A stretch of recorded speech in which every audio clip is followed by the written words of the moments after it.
मंडळ 3 कल्याण अंतर्गत महात्मा फुले स्टेशनच्या अंतर्गत ही सदरची कारवाई झालेली आहे.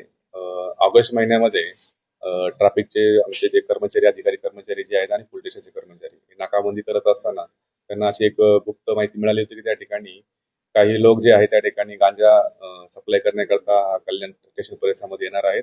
त्या अनुषंगाने नाकाबंदी केलेली असता त्या नाकाबंदीमध्ये एक छत्तीसगड पासिंगची गाडी त्यांना आयडेंटिफाय झाली होती, बेलानो आहे ती.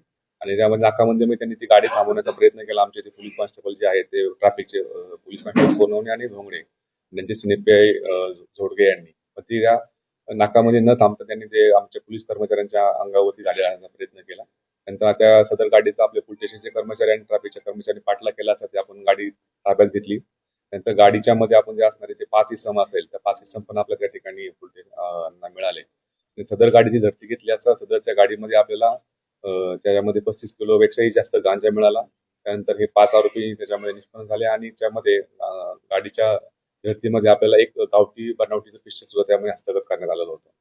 नंतर या जे ताब्यात घेतले इसम यांची तपास करून त्यांच्याविषयी माहिती घेतली असता हे सगळे नागपूर इथले रहिवासी असल्याचे समजलं आणि ते गांजा सप्लाय करण्याकरता कल्याणमध्ये आलेले होते. त्यानंतर त्यांचा गुन्हेगारी पार्श्वभूमीचा रेकॉर्ड चेक केला असता ही पूर्णपणे टीम जी आहे, पूर्ण गँग जी आहे ती पूर्ण नागपूर आणि विविध शहरांमध्ये ही काम करत होती आणि हे सगळे यांच्यावरती पूर्ण गँगवरती 40 पेक्षाही जास्त गुन्हे अंमली पदार्थ तस्करीचे हे दाखल होते. त्या तपास करण्यामध्ये आपण आतापर्यंत टोटल 14 आरोपी याच्यामध्ये गुन्ह्यामध्ये निष्पन्न केलेले आहेत. त्यामध्ये ओरिसामधून जे माल आणतो त्या ठिकाणचे पण आपण जाऊन आरोपी अटक केलेले आहेत. म्हणजे माल आणण्यापूर्वी ओरिसा त्यानंतर सप्लाय करणारी टीम जी नागपूरची होती ती सर्व अटक केलेली आहे. या ठिकाणी काही स्थानिक लेवलला सुद्धा हा माल सप्लाय होत होता.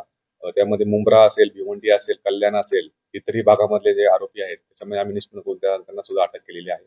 अशा प्रकारे एक आंतरराज्य टोळी जी अंमली पदार्थ तस्करी करणाऱ्याची जी आहे पूर्ण कल्याण असेल, ठाणे असेल, नाशिक आणि मुंबई या भागातील त्याच्यामधून निष्पन्न केलेली आहे आणि त्यांच्यावरती संघटित गुन्हेगारी मोका अंतर्गत ही कारवाई माननीय पोलीस आयुक्त Shri Ashutosh Dumbare sir, joint CP आमचे चव्हाण सर आणि ऍडिशनल सीपी जाधव सर यांच्या मार्गदर्शनाखाली सदरची ही ठाणे आयुक्तालयामधली ही दुसरी कारवाई झाली आहे. त्याच्यामध्ये आपण मोका अंतर्गत या 14 आरोपींना मध्ये सध्या अटक केलेली आहे.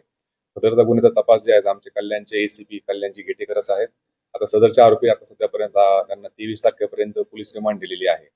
ही सदरची जी पूर्ण कामगिरी आमचे senior PI Mahatma Phule police स्टेशनचे बलराम सिंग परदेशी, त्यानंतर त्यांची डीबीची टीम, संपूर्ण टीम, पीएसआय मडके, एपीआय भुजबळ या सर्व टीमनी केलेला आहे. त्याचप्रमाणे नाकाबंदीमध्ये ज्यांनी गाडी पकडली ते आमच्या ट्रॅफिक डिव्हिजनचे कल्याणचे सिनियर पीआय त्या ठिकाणी मिलिंद झोडगे, त्यानंतर पोलीस कॉन्स्टेबल सोनवणे आणि पोलीस कॉन्स्टेबल धोंगडे यांच्या पूर्ण टीमनी ही एक सतर्कपणे त्या ठिकाणी नाकाबंदीमध्ये आपल्याला ही पूर्णपणे गाडी आणि त्यांचे आरोपी आणि पूर्ण गँग आपण त्यामध्ये निष्पन्न करू शकलो. अशा प्रकारची कारवाई आपण या सुद्धा सुरूच राहणार आहे आणि स्थानिक लेवलला सुद्धा जे काही गांजा या ठिकाणी तस्करी करणारे का सप्लाय करणारे असतील यांच्यावर सुद्धा परिमंडळ 3 आणि सगळ्या पोलीस स्टेशनच्या अंतर्गत ही आमची कारवाई अशीच सुरू राहणार आहे.